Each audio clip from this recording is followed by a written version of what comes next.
Hey guys, this is EckhartsLadder. Hello and welcome to another Star Wars lore video. Now, you know the season. Today's video has spoilers for Star Wars: The Rise of Skywalker, albeit some fairly minor ones. However, if you want to go into the movie completely spoiler-free, do not watch this video. And in fact, what are you doing? Get off YouTube and the internet and just go see the damn thing, because spoilers are everywhere. Anyway, Star Wars canon has always played pretty fast and loose with the rules surrounding TIE fighters. In Star Wars Rebels, we see TIE fighters being flown by pilots without helmets, for example, despite the fact that TIE fighters are supposed to be not totally pressurized and somewhat open to the vacuum. You need a flight suit to survive. Other times, TIE fighters have had inconsistent means of actually landing. They're often portrayed as having to park within some sort of rack, and we see that in everything from Star Wars Battlefront 2 to older Legends sources, while sometimes we just see them land on their wings, which is not supposed to be possible given their rather fragile structure and the stress that it would put on the wings. Usually these differences are just written off as, well, this was a specific TIE which did have life support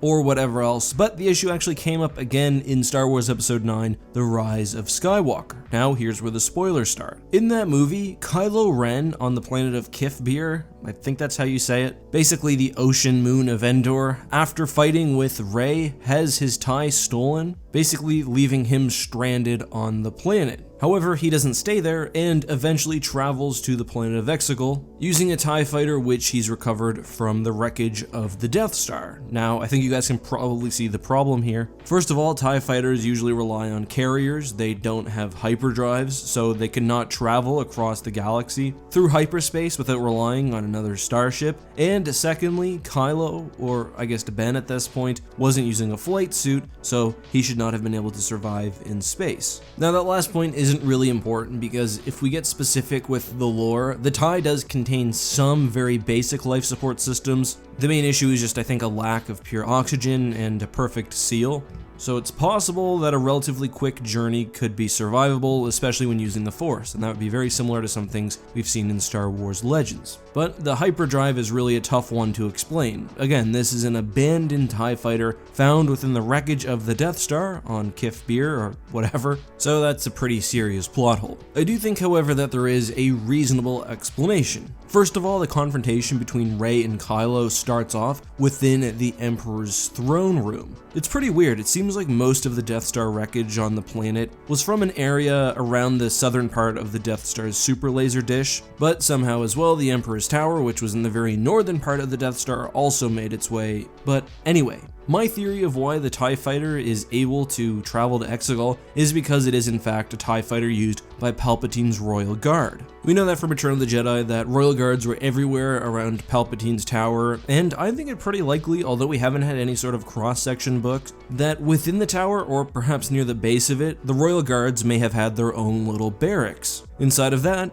could have been a hangar and some modified TIE fighters. In both canon and Legends, Royal Guards serve a sort of dual purpose. Yes, of course they are meant to protect Palpatine and other high Imperial officials, but they also serve as Palpatine's personal assassins. They perform duties directly for Palpatine and can be found across the galaxy, basically executing his will. Now, this was especially true in Legends, and we get lots of that, but it's also been confirmed to exist in canon as well. Given that dual role and the fact that Royal Guards would often be operating on their own, it makes sense why they would have a special hyperspace-capable fighter. And Legends actually went that route. Royal Guards used special red-painted TIE interceptors, which had a hyperdrive, shielding, and were basically better than almost any other starfighter in the Navy. They were meant not only for allowing the Royal Guards to operate covertly and independently carry out the Emperor's will, but also to protect the Emperor while traveling. So yeah, if you look at things as they're presented in the movie, there is a bit of a plot hole, but I think you can very easily fill that by suggesting that they were found in wreckage near Palpatine's Citadel, within perhaps a special barracks and hangar, and that they were the modified TIE fighters used by the Royal Guard. Sure, they weren't painted red or they weren't TIE interceptors like in Legends, but I don't think that actually matters, and personally, if I were designing special fighters for my Royal Guard, I would probably want them to blend in, especially if they were performing covert missions. What's more, this would also fit into some other lore because we know the Inquisitorius had hyperspace-capable starfighters,